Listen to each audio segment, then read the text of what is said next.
Hello everyone! Kumusta na kayong lahat? So ayun na nga, samahan nyo kami dito sa Expo Dubai. Kasama si Colette, paikot-ikot at naglalaro. So ito, late upload na to.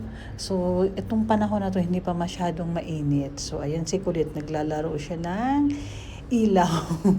Yun, tamang habulan lang kami ganyan. So, sana naman ay samahan niyo ako at suportahan niyo ako at nang maibalik ko naman yung aking ads. Sus, nagka-problema ako sa aking ads. Na I hope you watch our video. Ayan. Thank you so much for watching, mga langga.